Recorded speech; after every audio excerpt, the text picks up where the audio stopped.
नमस्कार, मैं सौरभ कुमार। फिर से एक हमारे ही समाज की दुखद घटना है, असभ्य घटना है। जैसा कि जान रहे हैं कि हमारा समाज धीरे धीरे तेजी से आगे की ओर बढ़ रहा है, विकास हो रहा है। हम बात कर रहे हैं सखवा पंचायत की, भिखनोलिया गांव की, जो कि हमारा गांव है, भिखनोलिया गांव। उस गांव में तरह तरह के अच्छे लोग हैं और बुरे लोग भी हैं। वहाँ की हमारी अच्छी यादें और पुरानी यादें भी हैं, अच्छी यादें और बुरी यादें भी हैं। लेकिन जो संजीव यादव जो हैं, संजीव जिनके पिता का नाम रामश्री यादव है, हम लोग का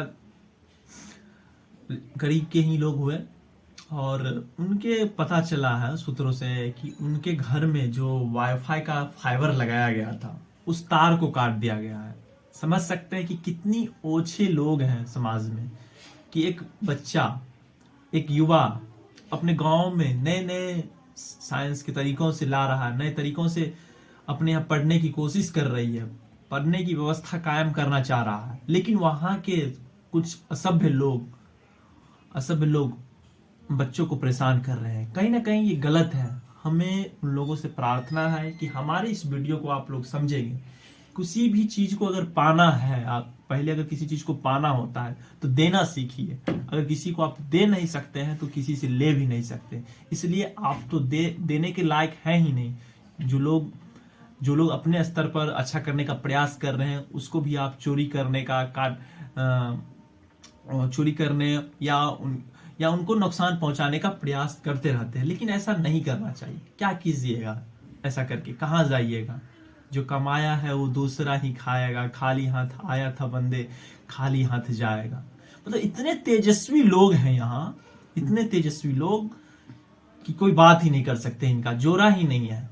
तो कहीं ना कहीं ये हमारे समाज और हमारे आने वाले बच्चों के लिए और हम जैसे युवाओं के लिए कहीं ना कहीं ये अभिशाप है। तो हम सब मिलकर अपने गांव को, अपने समाज को कितना दृढ़ संकल्पित बनाएंगे, ये हम सब के हाथ में। कोई एक व्यक्ति कभी भी कोई युद्ध नहीं जीत सकता, कोई भी त्रासदी नहीं जीत सकता। इसके लिए सभी को सामूहिक रूप से एक होना पड़ेगा।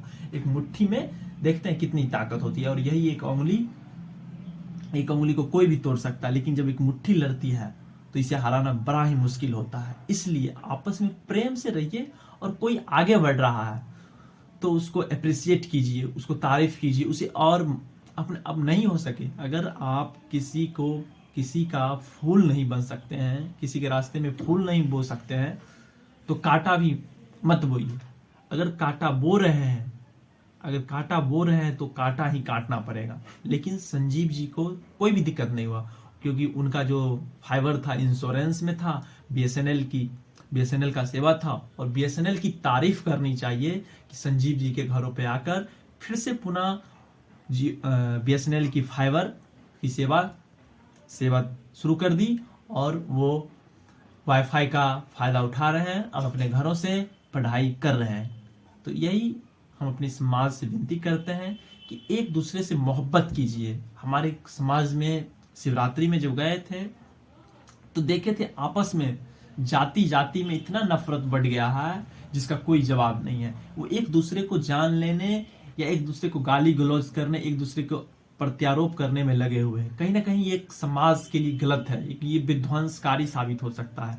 तो बच्चों, मेरे बुजुर्गों, मेरे माता पिताओं, आपसे मेरा विनती है कि प्रेम कीजिए, प्रेम से रहिए। आंख के बदले आंख दुनिया को अंधा बनाती है। इसलिए आपस में प्रेम कीजिए, प्रेम से रहिए, और नफरत की बाजार में हो सके तो मोहब्बत की दुकान खोलिए।